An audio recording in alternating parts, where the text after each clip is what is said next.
हाय, मैं सतीश शर्मा। चेतना career academy के इस यूट्यूब चैनल पर आप सभी का स्वागत करता हूं। और हम पढ़ रहे थे संख्या पद्धति, और संख्या पद्धति का आज पार्ट नंबर 3 पर हम थोड़ी सी चर्चा करेंगे। तो बेटा अपना पेन और कॉपी उठा लीजिए और निर्धारित स्थिति में आप तैयार हो जाइए। कुछ विद्यार्थियों का कल का वीडियो जाने के बाद में एक छोटा सा कमेंट्स था कि सर प्रश्न थोड़े से लेवल के आप लीजिए।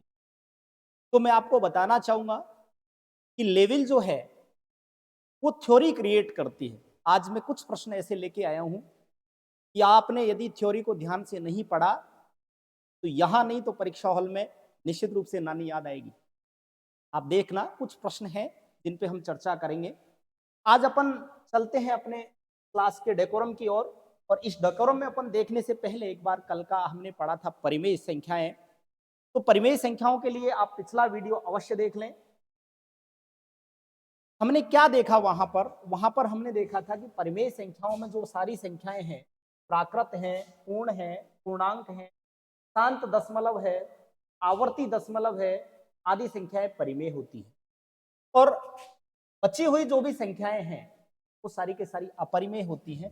और मैं आपको बताऊं बेटा, तो परिमेय और अपरिमेय संख्याएं मिलकर के, परिमेय प्लस अपरिमेय संख्याएं मिलकर के वास्तविक संख्या यानी रियल नंबर्स बना, वास्तविक संख्या बनाती।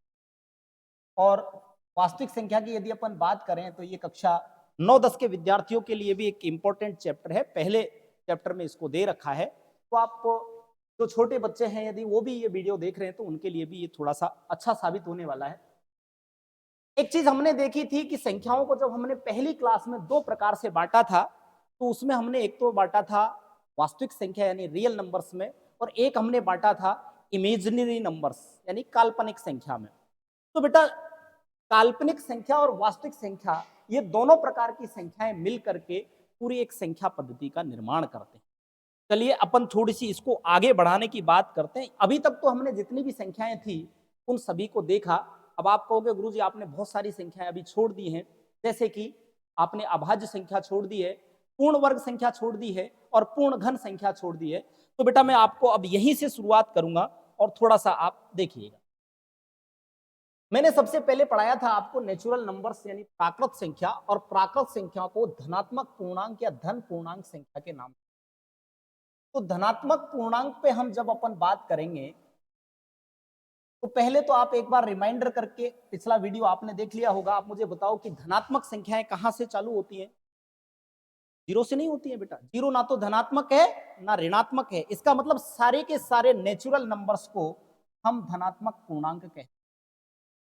और जब धनात्मक पूर्णांक की बात आ ही गई है तो आपको यह भी पता चल गया होगा, एक से प्रारंभ होकर के अनंत तक जाने वाली संख्याएं धनात्मक पूर्णांक, प्राकृत संख्या या गणना की संख्याएं कही जाती। यदि हम धनात्मक पूर्णांक की बात करें तो इसके अंदर कुछ संख्याएं ऐसी भी होती हैं बेटा जो पूर्ण वर्ग संख्याएं होती हैं। कौन सी होती हैं? पूर्ण वर्ग संख्याएं होती हैं। कुछ संख्याएं ऐसी भी होती हैं बेटा जो पूर्ण घन संख्याएं होती हैं, परफेक्ट क्यूब नंबर्स जिनको कहा जाता है, पूर्ण घन संख्या। कुछ संख्याएं इसी के अंदर आपको ऐसे देखने को मिलेंगी जो कि अभाज्य संख्याएं होती है, मतलब प्राइम नंबर्स होती हैं। तो ये भी आपको धन पूर्णांक संख्या के अंतर्गत देखने, अभाज्य संख्या। यहां पर मैंने 3 प्रकार की संख्याओं की बात की है। बात का समझने का एक छोटा सा बिंदु आपका ये रहेगा कि पूर्ण वर्ग, पूर्ण घन और अभाज्य, ये तीनों संख्याएं भी धनात्मक होती हैं। क्यों? क्योंकि हमने इनको धनात्मक पूर्णांक के समुच्चय से निकाला है। कहां से निकाला है बेटा? धनात्मक संख्याओं के समुच्चय से निकाला है। तो पूर्ण वर्ग संख्या की बात करें तो यहां पर आप जैसे देखोगे 4 है, उसके बाद में 9 है, 1 है।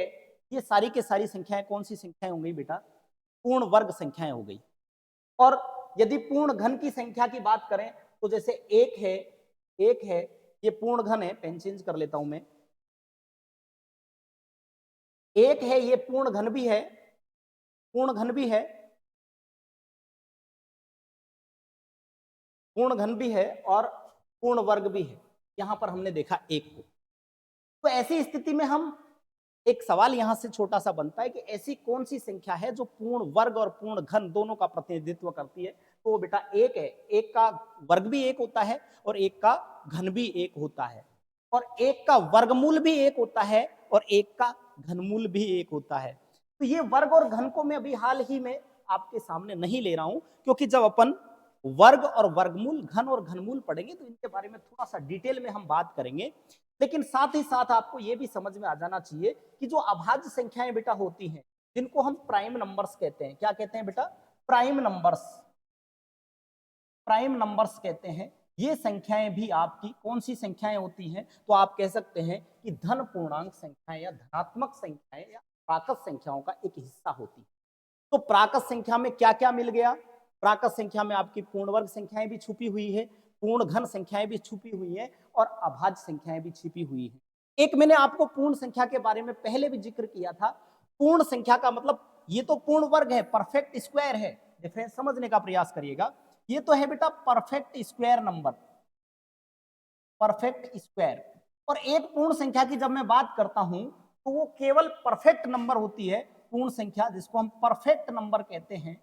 और परफेक्ट नंबर की सीधी सीधी डेफिनेशन ये आती है कि वह संख्या जिसके सभी गुणनखंडों का योग सबसे बड़े गुणनखंड को छोड़कर संख्या के बराबर हो, वह संख्या पूर्ण संख्या कहलाती है, अर्थात परफेक्ट नंबर कहलाती है। जैसे 1 से 100 के बीच में केवल एकमात्र संख्या ऐसी मिलती है, 1 से 10 के बीच में 6 और 10 से 100 के बीच में 28। जैसे हम बात करें 6 की, तो इसमें 1 का भाग जाता है, 2 का जाता है, 3 का जाता है और सीधा 6 का जाता है। तो ये इसके गुणनखंड हो गए।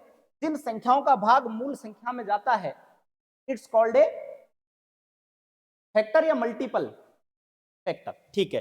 तो इसके सबसे बड़े गुणनखंड को छोड़ दें और बचे हुए गुणनखंडों का योग यदि संख्या के बराबर होता है तो वह संख्या पूर्ण संख्या कहलाती है, परफेक्ट नंबर कहलाती है। तो परफेक्ट नंबर भी इसी का एक पार्ट है। कहने का मतलब हमें केवल संख्या को 2 प्रकार से पढ़ना था।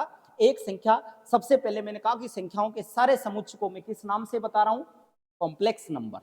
बताया था आपको। उसको 2 भागों में हमने तोड़ा था, जिसमें एक था वास्तविक संख्या, एक था काल्पनिक संख्या। काल्पनिक संख्या के बारे में हम पढ़ चुके थे।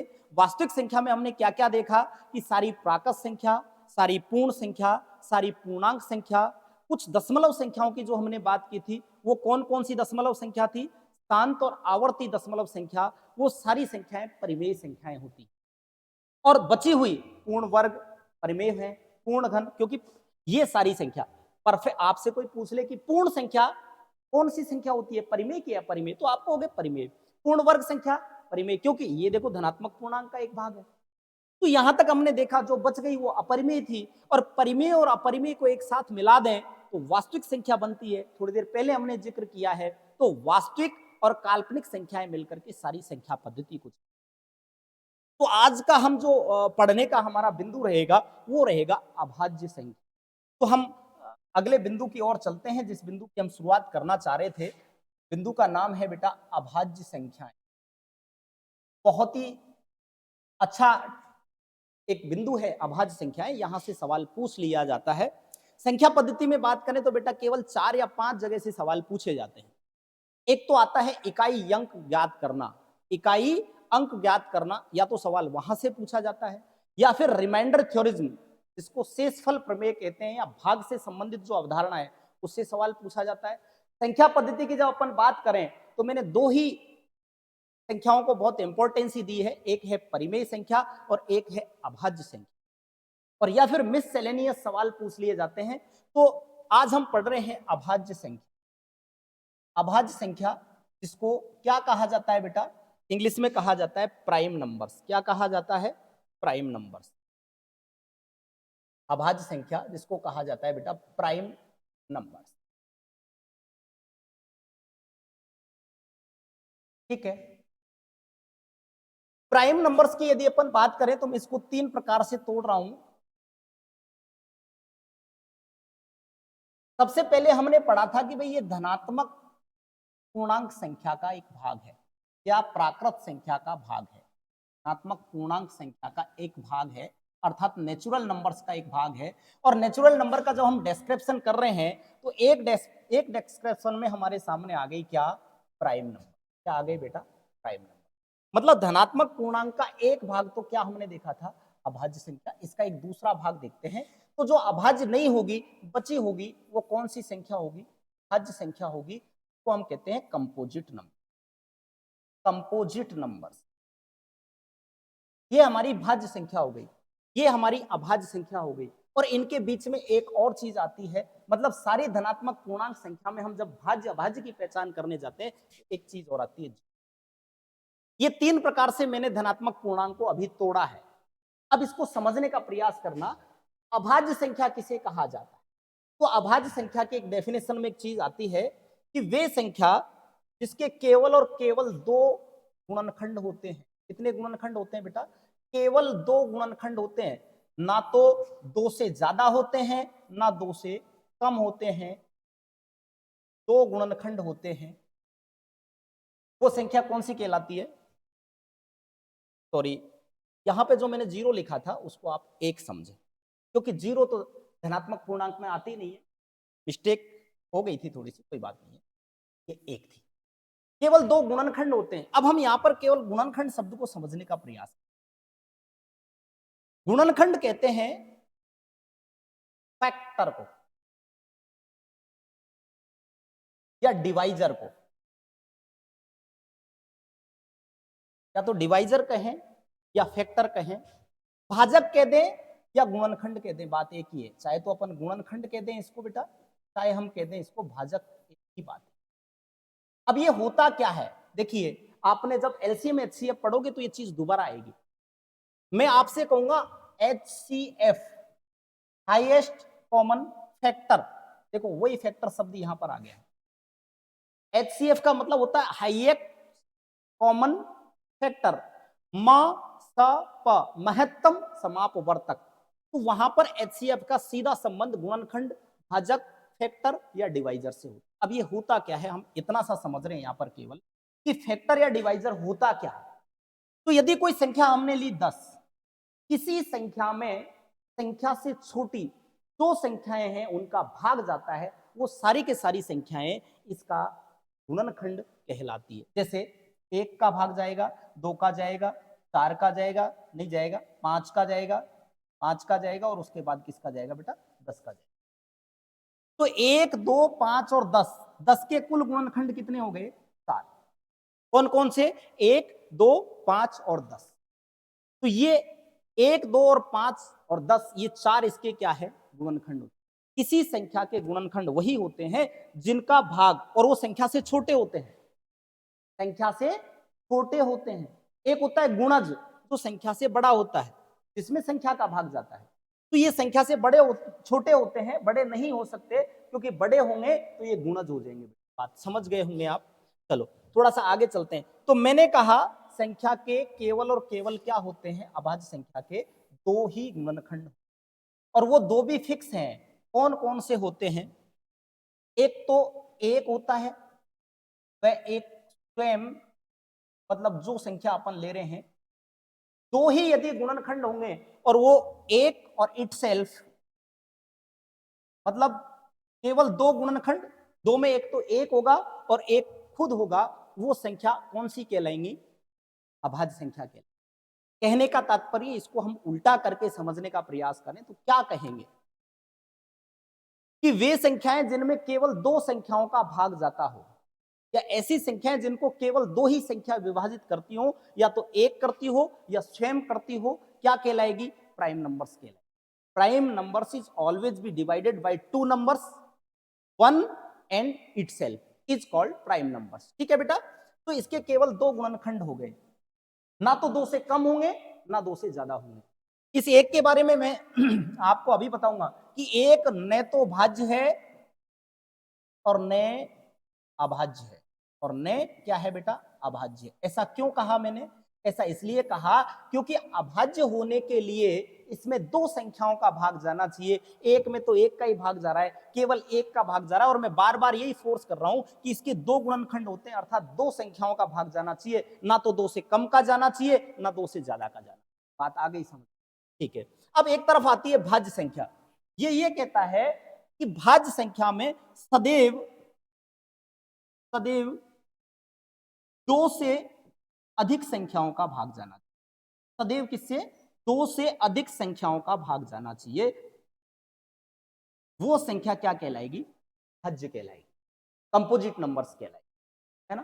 Composite numbers always be divided more than 2 numbers is called composite number. ठीक है।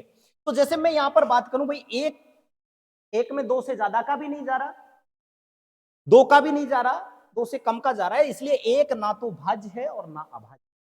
तो पहली अभाज्य संख्या कौन सी होगी? तो आप कहोगे कि सर पहली अभाज्य संख्या हमारी 2 होगी, क्योंकि 2 में 1 का और 2 का जा रहा है।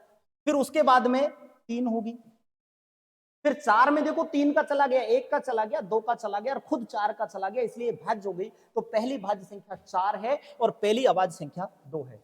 2 3 फिर आ गई क्या? 5, 6 भी नहीं होगी, 7, फिर 7 के बाद में 11, फिर 13, फिर 17, फिर 19, फिर 23, 29, 31, 33, 41, 43, 47, 53, 59, 61, 67, 71, 73 और 79, 83 और 96। यदि हम बात करें 100 तक की संख्याओं की, तो 100 तक कुल अभाज्य संख्याएं 25 होती हैं बेटा। 1 से लेकर के 100 तक कुल अभाज्य संख्याएं, कई बार सवाल पूछा गया है, कुल अभाज्य संख्याएं कितनी होती हैं? छोटे लेवल पे छोटा सवाल, तो कितनी होती हैं बेटा? 25 होती हैं, 1 से लेकर के 100 तक। 1 से लेकर के 50 तक 15 होती हैं और 51 से लेकर के 100 तक 10 होती हैं, और टोटल 1 से लेकर के 100 तक कितनी हो गई? जरा ध्यान से देखिए, ये वो संख्याएं हैं जिनमें केवल 2 संख्याओं का भाग जाता है, एक तो 1 का जाता है और एक खुद का जाता है।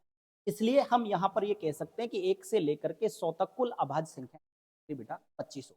चलिए, एक अंक की अभाज्य संख्या हमें पता है, लेकिन इससे आगे हम थोड़ा सा सर्च करें तो हम क्या एक डिसीजन यहां पर लेकर के चल सकते हैं, एक सिचुएशन हम यहां देख सकते हैं। मैंने क्या सिचुएशन देखी, देखिए एक बार, कि 2 अंकों से बड़ी कोई अभाज्य संख्या है, तो उसका इकाई अंक क्या मिल सकता है? 1 मिल सकता है, 3 मिल सकता है, 7 मिल सकता है, 9।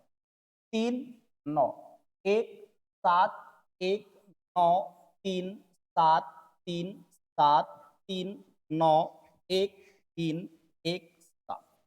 मतलब यहां से हमने एक निष्कर्ष निकाला कि यदि 2 अंकों से बड़ी या 2 अंकों की या उससे कितनी बड़ी कोई अभाज्य संख्या है, तो अभाज्य संख्या का इकाई अंक 2 अंकों से बड़ी का, अभाज्य संख्या का जो 2 अंकों से बड़ी है, इकाई अंक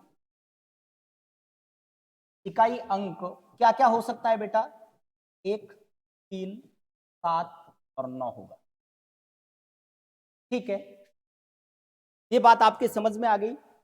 मैं मूलतः फोकस कर रहा हूं, जो आपका विषय वस्तु है, सब्जेक्ट मैटर है, उस पर बात कर रहा हूं, इतर बात नहीं चला रहा हूं। और मैंने आपसे कहा भी नहीं कि चैनल को लाइक करो, वीडियो को शेयर करो, सब्सक्राइब करो, क्योंकि आप सब समझदार हैं। आपको पता है कि हमारे गुरुजी हमारे लिए इतनी अथक मेहनत कर रहे हैं, तो आपका ये दायित्व बनता है कि आप उनको मोटिवेशन दें, आप उनकी प्रेरणा बने, आप उनके कहे कथनों के आधार पर चले। नहीं तो मैंने कहा वही होगा, परीक्षा में क्या याद आएगी? समझ चुके हो ना आप? या तो नानी या पड़ोस में जो भी है अच्छी कंडीशन वो नजर आएगी। ठीक है, तो अभाज्य संख्या का इकाई अंक क्या होगा बेटा? 1 3 7 और 9। अब हम बहुत सारी संख्याओं से बच चुके हैं कि यदि कोई संख्या अभाज्य है तो डेफिनेटली उसका इकाई अंक क्या क्या होगा? 1 3 7 या। ठीक है, चलिए थोड़ा सा आगे और हम समझ, इसी का बात नंबर दूसरी में लिखने का प्रयास करूं तो मैं क्या कह सकता हूं? जैसे हमने ऊपर देखा, ऊपर देखने के बाद में हमने ये कहा कि 1 3 7 9 होगा, लेकिन प्रत्येक 1 3 7 9 वाली संख्या अभाज्य हो ये संभव नहीं है। जैसे मैंने एक एग्जांपल लिया 33, इसका इकाई अंक 3 है, फिर भी ये अभाज्य नहीं है। तो यहां से केवल एकमात्र आधी अधूरी जानकारी लेकर के आप सवाल को हल करने का प्रयास मत करना। चलिए थोड़ा सा आगे चलते हैं। आगे चलने के साथ में मैं आपको एक और विशेष बात इसमें, जैसे कि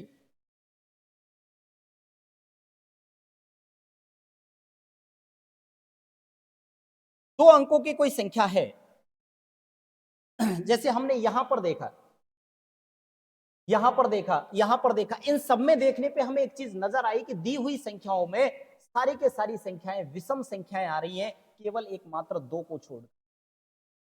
तो मैंने एक बात तो बताई थी कि पहली अभाज्य संख्या क्या है, 2, और एकमात्र सम अभाज्य संख्या भी क्या है, 2। तो एक बिंदु नया आ गया कि दी गई अभाज्य संख्याओं के समुच्चय में एकमात्र सम अभाज्य संख्या क्या आएगी बेटा, एकमात्र सम अभाज्य संख्या क्या होगी, 2 होगी। ये बहुत सवाल की सिचुएशन को बना देती है।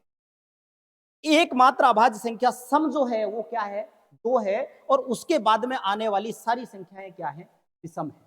ठीक है, आगे जो भी हमारी सम संख्या, मान लो कोई ऐसा लिख देता है 2 4 3 8 2 6, संख्या अभाज्य है या नहीं है, देखते ही बाहर निकाल देंगे नहीं है, क्योंकि ये सम है और 2 से बड़ी कोई भी सम संख्या अभाज्य नहीं हो सकती। तो एक एक बात आपके लिए बहुत काम की है। आज मैं आपको 5 6 7 अंकों तक की अभाज्य संख्या की पहचान करना बताऊंगा। आप मेरे साथ में बने रहें और पूरे तन्मयता के साथ में आप वीडियो को 2-3 बार देखें। और एक अपील जरूर है कि आप चैनल को सब्सक्राइब करेंगे, लाइक करेंगे और कमेंट सेशन में कमेंट जरूर लिखेंगे कि सर लेवल ऊपर चला गया या डाउन था, मैं उसी हिसाब से अपने लेवल को बनाने का प्रयास। चाहे आप किसी भी चीज की तैयारी कर रहे हैं, आप बैंक की, एसएससी की, रेलवे की, एसएससी में भी, सीजीएल की भी आप कर रहे हैं, तो मैं प्रयास करूंगा कि आपको वहां तक ले जाऊं। राजस्थान की सभी भर्तियों में जहां गणित आती है उसके लिए ये टॉपिक आपको पढ़ना बहुत इंपॉर्टेंट है। या तो चाहो आज पढ़ लो या फिर कुछ दिन बाद पढ़ना, लेकिन पढ़ना आपको अवश्य पड़े। ठीक है, तो हमने यहाँ पर 2 चीजें देख ली हैं। एक चीज हमने देखी थी कि केवल और मात्र 2 गुणनखंड होते हैं, एक होता है, एक खुद होता है। चलिए आगे चले तो हम देखते हैं कि एक मात्र पेयर है, ये बहुत इंपॉर्टेंट है, इससे कई बार सवाल पूछा गया है। अभाज्य संख्याओं का एक मात्र पेयर है जो क्रमागत आता है, कौन कौन सा, 2 और 3। उसके बाद कहीं क्रमागत मतलब लगातार संख्याएं नहीं आती हैं। देखो 3 के बाद में 2 का गैप हो गया, 2 का हो गया, 4 का हो गया, 2 का हो गया, 2 4 का हो गया। तो एक मात्र जोड़ा जो लगातार क्रमागत संख्याओं में आता है और अभाज्य संख्याएं हैं, तो वो संख्या कौन कौन सी है, 2 और 3 है। चलो एक इसमें क्या सवाल आया था, आप कहते हो ना कि गुरुजी हर बात को इंपॉर्टेंट बताते हैं, सवाल किस प्रकार से आपको कहानी याद दिला देता है, उसकी मैं थोड़ा सा चर्चा यहां पर करने का प्रयास। देखिए ये सवाल था, इसको मैंने एक ही बात कही है आपको, आप थोड़ा सा समझना कि 2 और 3 एकमात्र अभाज्य संख्याओं का जोड़ा है जो लगातार चलता है। इससे बहुत अच्छे लेवल का एक सवाल पूछा गया था। आप देखिए ये सवाल मैं आपके सामने, यदि 2 अभाज्य संख्याएं p, 2 अभाज्य संख्याएं p और p+1 है, एक तो p है और एक p+1 है। एक अभाज्य संख्या कौन सी है, p है, और एक p+1 है। तो आगे उसने हमसे पूछा है बेटा, तो p+1 का मान निम्न में से क्या होगा। अब मुझे एक बात बताओ, p और p+1 है, इसका मतलब यहां से आपको समझ जाना है कि यदि एक संख्या p है और एक संख्या उससे जस्ट आगे की है, तो निश्चित रूप से वो संख्याएं 2 व 3 नहीं होंगी। क्यों, इसका मान p होगा तो ही इसका मान p+1 होगा कि नहीं, बताओ होगा या नहीं होगा। और कई विद्यार्थियों को दिक्कत आती है कि गुरुजी x या अल्फाबेटिक फॉर्म दे देते हैं ना, तो हमारा पूरा सिचुएशन है ना जो समझने का है वो गड़बड़ हो जाता है। और कई विद्यार्थी तो ऐसा भी कहते हैं गुरुजी एक्स में तो आप भी मत पढ़ाना, क्योंकि एक्स का नाम सुनते ही तो गुरुजी हमें बुरे बुरे सपने, पता नहीं किस किस की याद आ जाती है। एक्स एक्स एक्स का तो आप नाम ही मत लेना। तो मैंने इसीलिए नाम रखा है यहाँ पर p और p+1, सवाल आया हुआ था उसी को उठाया। 2 अभाज्य संख्याएं p और p+1 है, तो p+1 का मान निम्न में से क्या होगा। भैया जी केवल एकमात्र जोड़ा है, मैंने अभी थोड़ी देर पहले आपको बताया था। तो जब p हमारा 2 है तो p+1 हमारा डेफिनेटली होगा, क्योंकि बाकी इसके अलावा ऐसी कोई संख्या है ही नहीं अभाज्य संख्याओं के क्रम में जो लगातार आ रही हो। तो डेफिनेटली हम यहां पर कहेंगे कि p प्लस 1 का मान पूछ रहा है तो हमारा आंसर क्या होगा, 3।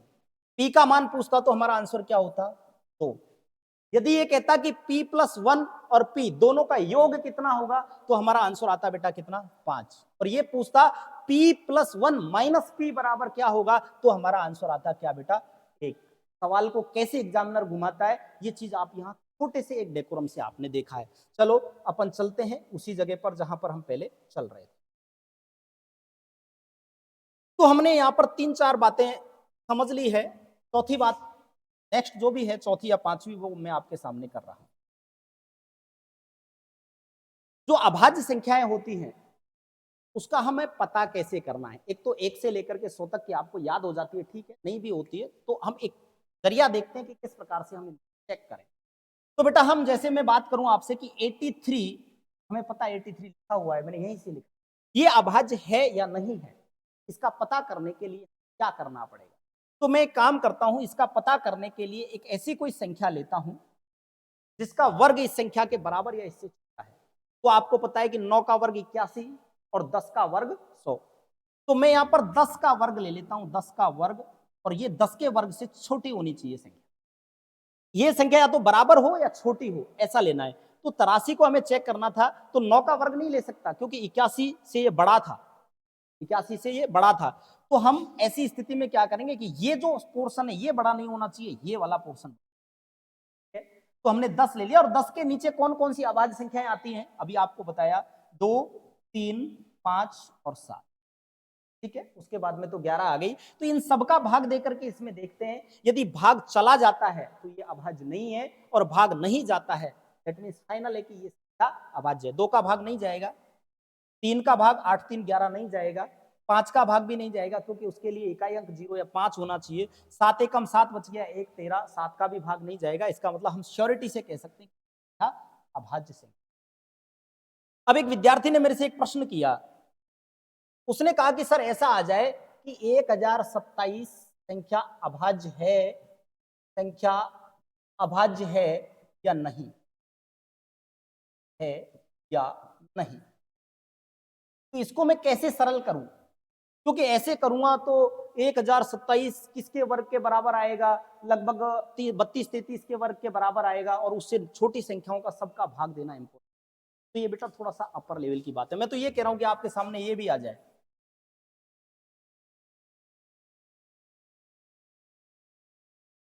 हाँ ये भी आ जाए, और ये संख्या अभाज्य है या नहीं है, अभाज्य है या नहीं है, इसका हम कैसे पता करें। तो चलो इसके लिए मैं थोड़ा सा आपको आगे ले चलता हूं, थोड़ा सा ध्यान से समझने की आपको जरूरत है। देखिए मैं एक थ्योरी आपको पहले बताने का प्रयास करूं। मैं एक बात कहता हूं कि m की पावर n प्लस p की पावर n, यदि कोई संख्या है, यदि कोई संख्या है, बात को बड़े गूढ़ता से समझने का प्रयास करना, जहां n का मान विषम है, n का मान क्या है बेटा, विषम है, विषम है, तो m प्लस p इस संख्या का, m की पावर n प्लस p की पावर n का ही एक गुणनखंड होगा। डेफिनेट ये बात 100% सत्य है। थ्योरी में आपको बिल्कुल समझ में नहीं आया होगा, मुझे उम्मीद है इस बात की कि आपको समझ में नहीं आया। एक प्रश्न से हम समझने का प्रयास करेंगे। मैंने कहा कि n का मान क्या है, विषम है। विषम का मतलब या तो 1 होगा या 3 होगा या 5 होगा या 7 होगा या 9 होगा। जैसे हमने मान लीजिए m कोई भी संख्या ली, m मान लीजिए हम कोई भी संख्या ले लेते हैं, 2 ले लेते हैं, और n p का मान ले लेते हैं, और इसकी पावर हम ले लेते हैं 1, p पावर ले लेते हैं, ठीक है। मैंने क्या कहा कि m की पावर n प्लस p की पावर n, और n का मान क्या होना चाहिए, विषम। मैंने विषम लिया है तो ये निश्चित रूप से m हमने 2 माना था और ये 3 माना था, तो 2 की पावर 1 मतलब 2 और 3 की पावर 1 मतलब 3, बराबर होगा 5। क्या ये m प्लस n से m प्लस p से विभाजित है क्या? m प्लस p हमारा 5, ये तो 5 से 5 विभाजित है क्या? आप कहोगे डेफिनेट। एक और उदाहरण लेते हैं। मैं यहां बताऊं आपको कि कोई भी एक दो अभाज्य संख्याएं ले लीजिए, आप यहां पर ले लीजिए 2 और यहां पर ले लीजिए। छोटी संख्या इसलिए ले रहा हूं ताकि आपको कैलकुलेट करने में आसानी रहे।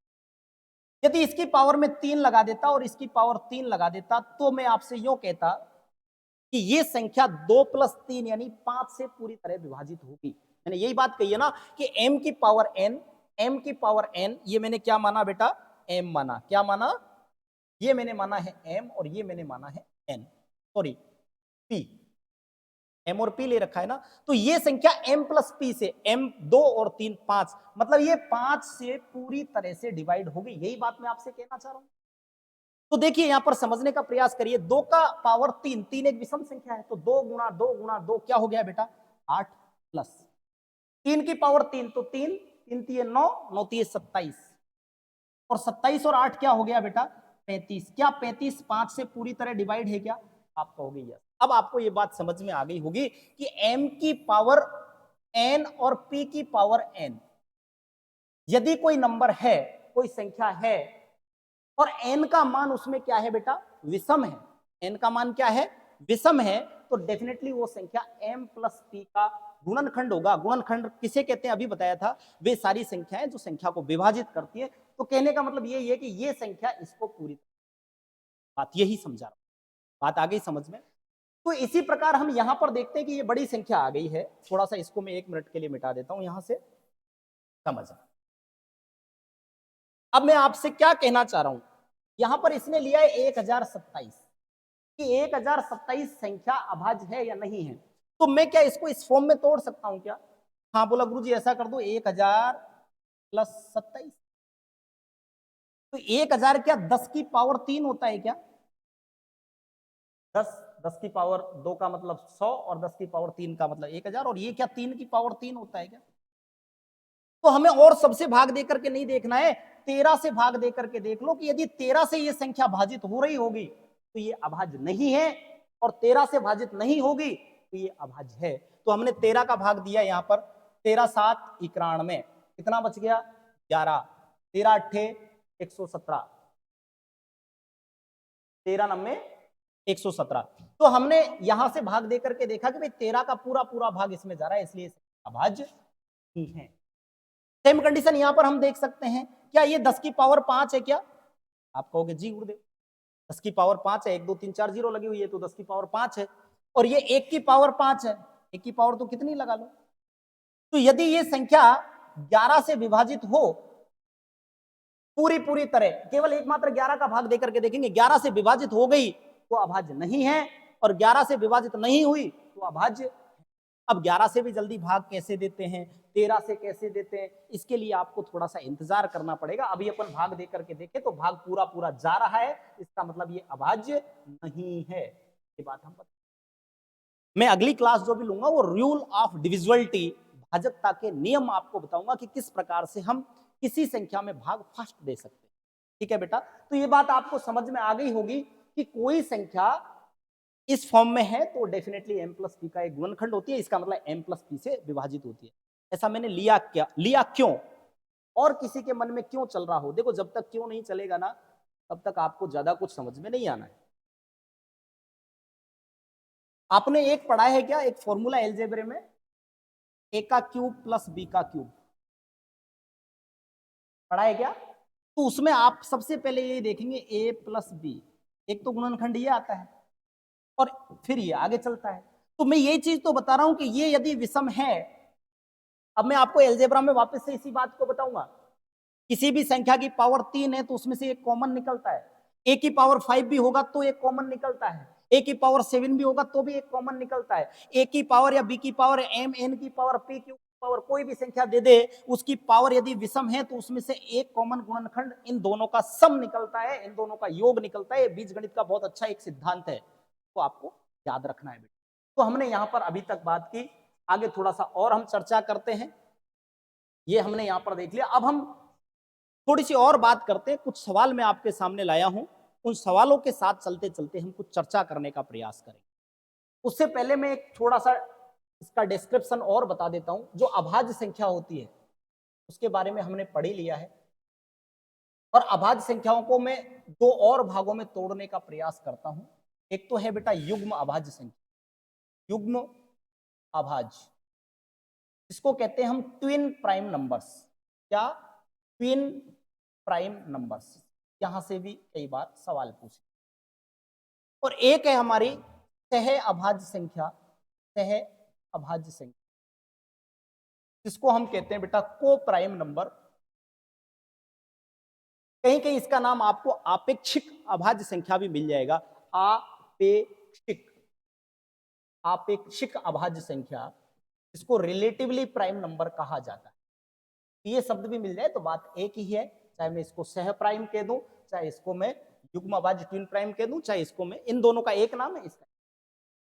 युग्म अभाज्य संख्या की पहचान क्या होती है, समझना थोड़ा ध्यान से, कि युग्म अभाज्य संख्याएं बेटा वे संख्याएं होती हैं जो दोनों के दोनों, युग्म यानी जोड़ा होगा अभाज्य संख्याओं का, दोनों संख्याएं अभाज्य होंगी और दो से ज्यादा संख्या इसमें नहीं होंगी।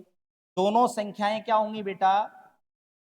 अभाज्य होंगी। पहली बात, दो का जोड़ा होगा, जैसे आपका भी जोड़ा है या नहीं है? हाँ, तो इतना शर्माने की जरूरत नहीं है, नहीं है तो बन जाएगा, और है तो उसको आगे तक बनाए चलना, दूसरा जोड़ा बनाने की मत सोच लेना कहीं, है ना। चलिए, तो मैंने कहा कि जोड़ा होना चाहिए, और जोड़े में दोनों संख्याएं क्या होनी चाहिए बेटा? अभाज्य होनी चाहिए।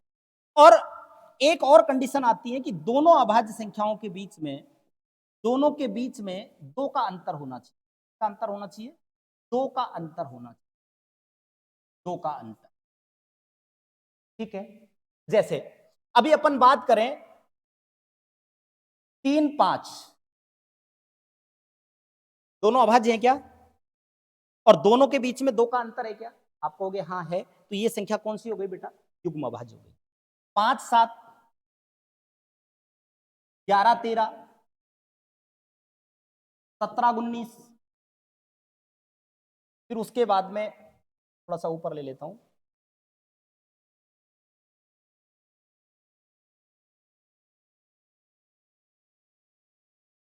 29, 31,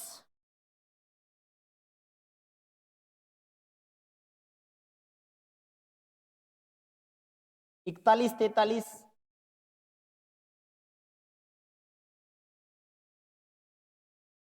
59, 61,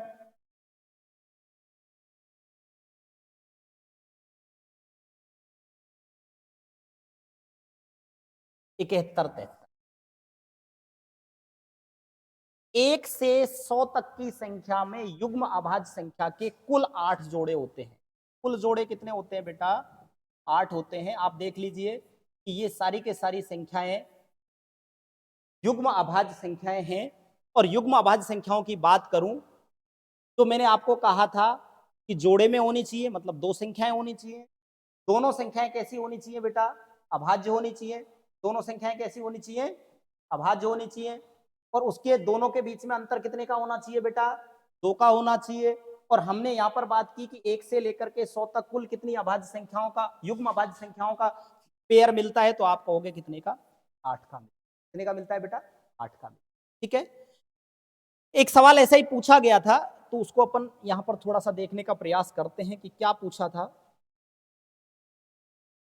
ये सवाल था, ऐसी कुल कितनी अभाज्य संख्याएं हैं, ऐसी कुल कितनी अभाज्य संख्याएं हैं जो कि 2 अंकों की हैं तथा उनके बीच का अंतर भी क्या है? 2 है। तथा उनके बीच का अंतर भी क्या है बेटा? 2 है। जब अंतर 2 है तो डेफिनेटली हम ये कह सकते हैं कि ऐसी कुल कितनी अभाज्य संख्याएं जो कि 2 अंकों की हैं। कितने अंकों की हैं? 2 अंकों की। एक अंक की नहीं पूछा है, सवाल को ध्यान से समझना।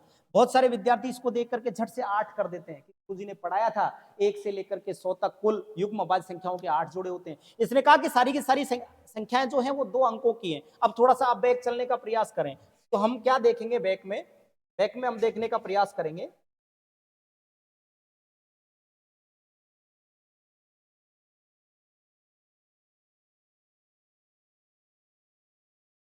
बैक में हम देखने का प्रयास करेंगे कि 2 अंकों के यदि संख्या कह रहा है तो एक तो जोड़ा ये होगा, एक ये होगा, एक ये होगा, एक ये होगा, ये होगा और ये। तो टोटल कितने जोड़े हो गए? 1 2 3 4 5 6। अब अपन वापस से अपनी स्लाइड पर आ जाते हैं। टोटल जोड़े कितने हो गए बेटा? 6। आंसर कौन सा सही होगा? तो कभी कभी सवाल को थोड़ा सा घुमा के करवाता है और हम उसमें क्या होते हैं, थोड़ा सा दिक्कत महसूस कर जाते हैं। तो आपको दिक्कत करने की यहाँ पर बिल्कुल आवश्यकता नहीं है। हंसते रहो, मुस्कुराते रहो और हमारे साथ में आप निश्चित रूप से मिलकर के आगे बढ़ते रहो। हम आपको अपनी मंजिल तक पहुंचाने में पूरी मदद करेंगे। ठीक है बेटा। आगे एक बात और कर लेता हूं मैं, जिसमें मैं बात कर रहा था किसकी,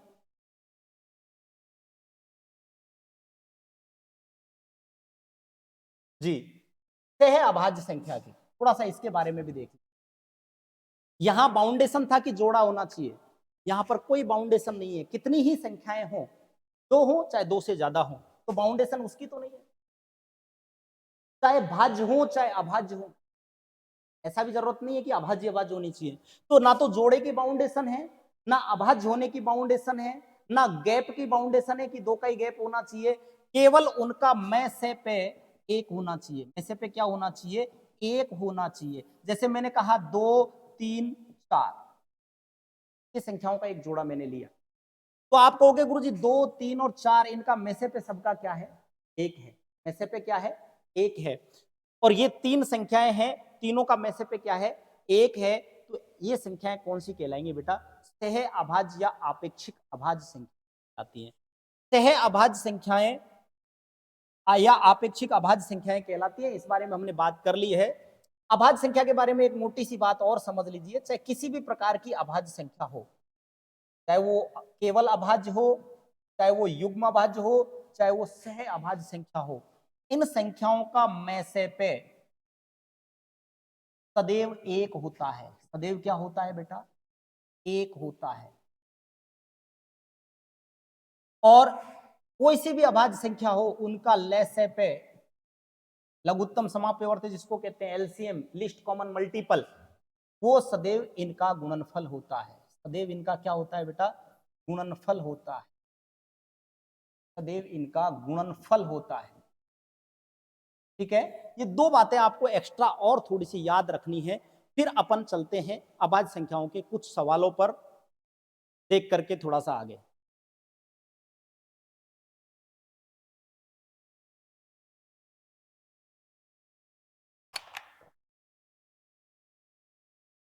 चलिए कुछ बेसिक सी जानकारियां हम सवालों के मार्फत और यहां से निकालने का प्रयास करते हैं। अब थोड़ा सा आप सवालों पे ध्यान दीजिए कि सवाल कैसे हमारा एग्जाम्स में जब आते हैं तो दिमाग खराब करते हैं। तो देखिए, इसने कहा कि P और Q 2 आपेक्षिक अभाज्य संख्याएं हैं। आपेक्षिक अभाज्य का मतलब होता है बेटा, अभी मैंने बताया था, को प्राइम या रिलेटिवली प्राइम। चाहे तो इसको को प्राइम कह दें या रिलेटिवली प्राइम कह दें। तो 2 संख्याएं हैं P और Q, जो को प्राइम नंबर्स हैं। इस प्रकार है कि P और Q को जोड़ दें तो हमें क्या मिलता है बेटा? 10। P और Q को ऐड कर दें, P plus Q is equal to कितना? 10।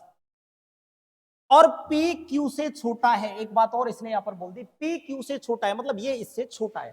तो भाई वो कौन कौन सी संख्याएं हो सकती हैं? जैसे हम 10 जोड़ने का प्रयास करें तो 1 और 9 हो सकती है, 2 और 8 हो सकती है, 3 और 7 हो सकती है, 4 और 6 हो सकती है। बताओ 5 और 5 हो सकती है क्या? नहीं हो सकती, क्योंकि P छोटा होना चाहिए। 5 और 5 रखेंगे तो दोनों बराबर हो जाएंगे, इसलिए 5 और 5 नहीं आ सकते। ऐसे 4 ही जोड़े बने हैं। कई विद्यार्थी कहेंगे कि गुरुजी एक 6 और 4 का भी बना दे क्या? बना तो सकते थे, लेकिन उसने स्पष्ट कह रखा है कि P जो है पहले वाला, ये वाला जो P है वो छोटा है। वो क्या है बेटा? छोटा है। जब P छोटा है तो ये संख्या आपकी छोटी रहनी चाहिए। ठीक है। इधर 6 और 4 बनाएंगे तो P बड़ा हो जाएगा, इसलिए अभी तक हमें मिले कितने? 4 जोड़े। और इसने कहा कि वो P और Q दोनों जो है वो आपेक्षिक अभाज्य संख्याएं हैं। आपेक्षिक अभाज्य संख्या, को प्राइम या किसी भी अभाज्य संख्या के बारे में मैंने आपको एक बात बताई है। क्या बताई है? कि उनमें एक और खुद के अलावा किसका भाग नहीं जाना चाहिए, मतलब उनका में से पे क्या होना चाहिए, एक होना चाहिए। तो 2 और 8 का में से पे तो 2 हो रहा है, तो हटा दीजिए। 4 और 6 का में से पे भी क्या हो रहा है, 2 हो रहा है, इसको हटा दीजिए। कितनी संख्याएं बच गई, 2। तो ऐसे कितने युग्म संभव हैं, आंसर आएगा आपका 2। समझ में नहीं आए तो एक बार बैक करके दोबारा से आप देख सकते। चलिए और थोड़ा सा एक क्वेश्चन अपन लेते हैं।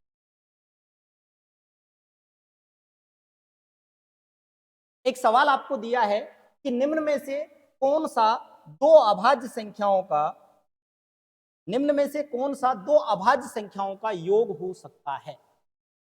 दो अभाज्य संख्याओं का योग हो सकता है, बहुत इंपॉर्टेंट सवाल है बेटा, इसको आप थोड़ा सा आप अच्छे से समझने का प्रयास, थोड़ा सा दिमाग लगाओ, देखो क्या हो सकता है। कौन सा दो अभाज्य संख्याओं का योग हो सकता है। आप कहोगे गुरुजी दो अभाज्य संख्या जोड़े तो कुछ भी आ सकता है, लेकिन थोड़ा सा नजर ऑप्शन पे भी मिला लें। ऑप्शन पे जब हम नजर मिलाते हैं तो हमें ऑप्शन यहां पर मिला 71, 81, 83 और 1, मतलब सारे के सारे ऑप्शन विषम नंबर के ऑप्शन। अब थोड़ा सा एक प्रॉपर्टी अपन देख लेते हैं कि विषम कब आता है और सम कब आता है। तो देखो जब बेटा हम सम प्लस सम करते हैं, कोई भी दो सम नंबर्स लेते हैं, तो हमारा रिजल्ट भी क्या आता है, सम आता है। आता है या नहीं आता है। जैसे हमने 2 और 4 को ले लिया, 12 और 16 को ले लिया, तो जब दो सम संख्याओं को जोड़ते हैं तो हमारा रिजल्ट क्या आता है, सम। जब हम दो विषम संख्याओं को जोड़ देते हैं, इसको विषम संख्याओं को, विषम प्लस विषम, तो हमारा रिजल्ट क्या आता है, अरे सम ही आता है। 1 और 3 को जोड़ो 4 आएगा, 7 और 5 को जोड़ो 12 आएगा, 23 और 17 को जोड़ो 40 आएगा। तो विषम और विषम को जोड़ने पे भी रिजल्ट क्या आता है बेटा, सम आता है। यदि इसके आगे हम बात करें, एक सम हो और एक विषम हो, तो हमारा रिजल्ट क्या आएगा। एक संख्या हम सम ले लें और एक हम विषम ले लें, तो हमारा रिजल्ट क्या आता है, तो आप कहोगे गुरुजी सम आएगा। जैसे हमने 2 और 3 को लिया तो 5 आ गया, हमने 12 और 15 को लिया, 12 सम है 15 विषम है तो 27 आ गया। और हम एक विषम ले लें और एक सम ले लें, इसका कॉन्ट्रास्ट कर दें, तो भी हमारा क्या आएगा बेटा, विषम ही आएगा। अब यहां पर देखिए, मुझे एक बात बताओ, क्या ये प्रॉपर्टी उस जगह सेट हो रही है क्या, क्योंकि हमारा रिजल्ट विषम है तो एक नंबर हमें सम लेना पड़ेगा, एक हमें विषम लेना, चाहे ऐसे कह दूं कि एक हमें विषम लेना पड़ेगा, एक हमें सम लेना पड़ेगा, तब जाकर के हमारा उत्तर क्या आएगा। ये प्रॉपर्टीज है, पॉजिटिव नेगेटिव प्रॉपर्टीज, आप इनको बहुत हल्के में नहीं लें। ये जब एग्जाम में सवाल आता है ना तो बड़ा दिमाग खराब करता है, इसको आप अच्छे से समझना। आगे इसके बारे में मैं कभी और चर्चा करूंगा आपसे, अभी थोड़ा सा आप देख लीजिए। तो हम बात कर रहे थे, सवाल था हमारा ये, निम्न में से कौन सा दो अभाज्य संख्याओं का योग हो सकता है, और हमें उत्तर विषम दे रखा है। तो हम क्या कहेंगे कि हमारी एक संख्या तो क्या रहेगी बेटा, सम। एक संख्या तो क्या रहेगी, सम, और एक संख्या क्या रहेगी, रहेगी या नहीं रहेगी, बोलो हाँ या ना। आप घर पे जब बैठे बैठे लिख रहे हैं या पढ़ रहे हैं, तो आप यदि उसी विषय वस्तु पर अपना ध्यान केंद्रित करना चाहते हैं, तो हमारे साथ में जब मैं बोलता हूं हाँ या ना, कैसे हुआ, क्यों, तो उस पर आप जरूर अपने मन ही मन में बोलते रहे, ठीक है। तो एक सम होगी और एक विषम होगी, चाहे एक विषम होगी एक सम होगी, और उनका योग जब हम देखेंगे तो ये होगा। तो जब ये सम होगी बेटा, तो डेफिनेटली सम तो केवल एक ही संख्या है भाई, एक तो दो रही होगी, क्योंकि पूरी अभाज्य संख्याओं में एकमात्र अभाज्य संख्या है जो सम है, तो एक तो दो रहेगी। अब आगे यदि अपन चलते हैं भाई, एक दो रहेगी, तो ये बाकी बची हुई दूसरी संख्या क्या रहेगी, 69। 69 जो संख्या है वो अभाज्य है क्या, आप कहोगे नहीं भाई, दो तो अभाज्य हो गई, एक दूसरी संख्या दो कम करेंगे, दो का योग 71 है, तो दूसरी संख्या क्या होगी 69, तो आप कहोगे नो, ये तो अभाज्य नहीं है, दोनों अभाज्य होनी चाहिए।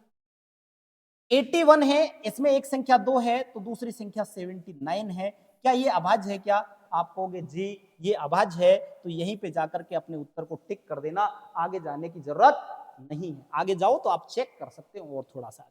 चलिए एक नए सवाल की ओर अपन चलते हैं। एक सवाल और है आपके सामने कि n एक दो अंकों की सबसे बड़ी अभाज्य संख्या है। n है एक नंबर है जो दो अंकों की सबसे बड़ी अभाज्य संख्या है। बताओ बेटा दो अंकों की सबसे बड़ी अभाज्य संख्या कौन सी है, हमने थोड़ी देर पहले ही पढ़ी थी 100 से कम तक की, तो आप कहोगे 97 है। एक 2 अंकों की सबसे बड़ी अभाज्य संख्या है तो 96। एक अंक की सबसे छोटी अभाज्य संख्या कौन सी है तो आप कहोगे 2। एक अंक की सबसे बड़ी अभाज्य संख्या कौन सी है तो आप कहोगे 7। 9 मत कह देना, 9 अभाज्य नहीं है। फिर 2 अंक की सबसे छोटी 11, 2 अंक की सबसे बड़ी आपके सामने लिख दी है 97। 3 अंक की सबसे छोटी 101, 3 अंक की सबसे बड़ी 997। ये चीज आपको याद होनी चाहिए। ये कह रहा है कि यदि इसे 11 और 13 से विभाजित किया जाता है, यदि मैं इसमें 11 का भाग दे दूं या फिर इसी में मैं 13 का भाग दे दूं, तो शेषफल क्रम से ए और बी मिलते हैं। यहां जो रिमाइंडर मेरा मिलेगा, यहां जो शेषफल मिलेगा उसको ए नाम दे दिया, यहां शेषफल मिलेगा उसको बी नाम दे दिया। देखिए शेषफल क्या क्या मिल सकते हैं, जरा आप थोड़ा सा भाग दीजिए इसमें। तो आप क्या कहोगे कि सर 11 का भाग देंगे तो 11 8 88, तो यहां पर शेषफल बच गया 9, ठीक है। और यहां 13 का भाग देंगे, 13 7 91, यहां पर शेषफल बच गया, यही बचेगा ना बेटा। ये कह रहा है कि ए और बी शेषफल मिलते हैं, बिल्कुल हमें पता लग गया, ए का मान 9 है, बी का मान 6 है। तो ये कह रहा है कि 3a माइनस 3b, तो 3a का मान है 9 माइनस 3b, 3 गुणा 6, 6 18 और 9 27, 27 में से 18 घटा दो, आपका रिजल्ट निकलेगा 9। सही आंसर होगा। ये आपको बहुत छोटा लग रहा था कि आप अभाज्य संख्या को देख रहे हैं, उससे कोई डीप सवाल नहीं आता है, लेकिन मैं आपको यहां बता रहा हूं कि किस प्रकार के सवाल बनते हैं। ये सवाल अगला जो है वो थोड़ा सा ज्यादा इंपॉर्टेंट है। ये कह रहा है कि यदि p और p1 दोनों अभाज्य संख्याएं हैं, अब देखो वही थ्योरीज में आ गई जो मैंने पहले बात की, p और p1 दो लगातार अभाज्य संख्याएं हैं, तो ये आपको कंफर्म पता लग जाना चाहिए कि वो 2 और 3, क्योंकि एकमात्र ये जोड़ा आता है जो क्रमागत संख्या का है और अभाज्य का भी है। p का मान 2 हो गया, p1 3 हो गया। अब ये कह रहा है तो p-1 के बारे में, तो p का मान था 2, p-1 की बात करेंगे तो क्या आएगा बेटा, आप कहोगे 1 आएगा गुरुजी। इसके बारे में क्या कहा जा सकता है, एक, ये जो 1 आया इसके बारे में हम क्या कहेंगे, यह एक भाज्य संख्या है, यह एक अभाज्य संख्या है।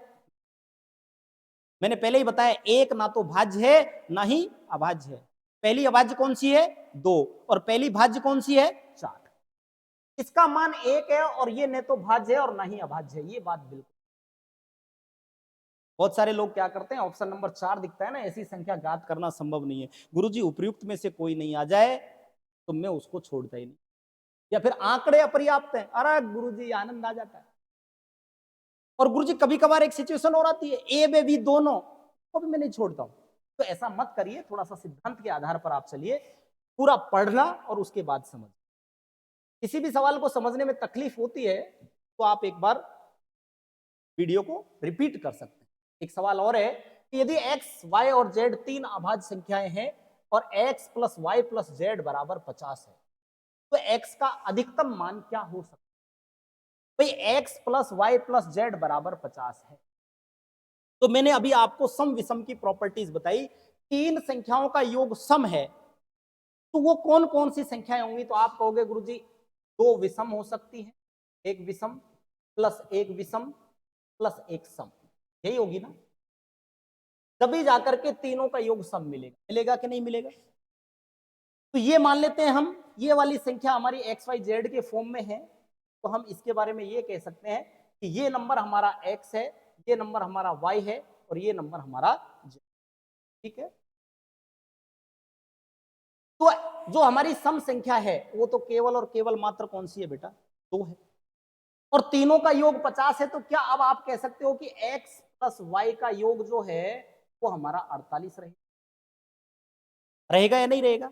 अब ये हमसे पूछ रहा है x का अधिकतम मान क्या होगा, तो भैया जी यदि y को हम छोटी से छोटी संख्या मान लें तो 2 मानेंगे, इसको 2 मानेंगे तो ये सम रहेगी, इसके 2 तो मान ही नहीं सकते क्योंकि ये विषम होनी चाहिए, तो हम 3 मानेंगे। 3 मानेंगे तो ये कितना बचेगा 45, जो कि एक अभाज्य नहीं है। तो हम क्या मान लेते हैं इसको, बोला गुरुजी 5 मान लो। जब इसको हम 5 मानेंगे तो ये हमारा क्या बचेगा 43 बचेगा, तो इसका मैक्सिमम मान कितना पॉसिबल है 43। यहां 3 मानेंगे बेटा तो ये कितना बचेगा 45, और 45 एक अभाज्य संख्या नहीं है, ये तीनों अभाज्य संख्याएं हैं। तो हमारा मैक्सिमम मान क्या होगा, 43 होगा। बात आ रही है समझ में? चलिए आगे देखते हैं थोड़ा सा। ये सवाल बहुत इंपॉर्टेंट है, इसको थोड़ा ध्यान से समझने का प्रयास करना। यदि p दो अभाज्य संख्याओं p1 और p2 का गुणनफल है तो p के बारे में क्या सही होगा? p है, ये हमारा p है, ये हमारा p है, इसको अपन थोड़ा सा और इधर ले लेते हैं।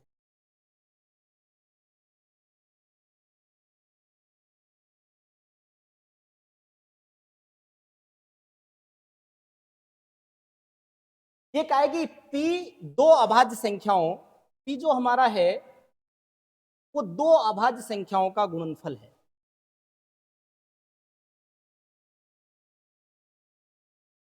p दो अभाज्य संख्याएं, और वो दो अभाज्य संख्याएं कौन कौन सी हैं? एक तो है p1, इसको यदि हम p2 से गुणा कर दें तो हमें रिजल्ट मिलता है p। p दो अभाज्य संख्याएं, ये भी अभाज्य है और ये भी बेटा अभाज्य। बहुत अच्छा, बहुत इंपॉर्टेंट, बहुत लेवल का प्रश्न यहां से बनाए। तो p के बारे में क्या सही होगा? p एक विषम संख्या है, p एक सम संख्या है, p के सदैव 4 गुणनखंड होंगे और निर्धारित नहीं किया जा सकता। देखिए अपन कोई भी दो छोटी अभाज्य संख्याएं लेकर कि यदि मैं इसको 2 ले लेता और इसको 3 ले लेता तो मेरा रिजल्ट क्या मिलता, ठीक है। यदि मैं इसको मान लीजिए 3 ले लेता और इसको मैं 5 ले लेता तो मेरा रिजल्ट क्या मिलता, 15। यही ना? क्योंकि यदि मान लो एक संख्या हमने 2 मान ली तो हमारा जो रिजल्ट है वो सम आएगा, और ये दोनों ही संख्या हमने विषम मान ली, ऐसा इसने सम विषम के बारे में हमसे कहा नहीं है, तो हम ऐसा मान ले तो रिजल्ट क्या निकलेगा हमारा, 15। तो p एक विषम संख्या होगी, हो भी सकती है और नहीं भी हो सकती, श्योरिटी से नहीं कहा जा सकता। p एक सम संख्या होगी, ये भी श्योरिटी से नहीं कह सकते, क्योंकि ये मान लिया तो ये नहीं होगा, ये मान लिया तो ये नहीं होगा। हाँ, ऐसा ऑप्शन होता p या तो एक सम संख्या होगी या एक विषम संख्या होगी, तो वो ऑप्शन हमारा। लेकिन अभी हम इन दोनों को ही गलत माने। आगे कहा p के सदैव 4 ही गुणनखंड होंगे। एक और कोई संख्या मान लीजिए, आपकी जो मर्जी पड़े वो मान लीजिए।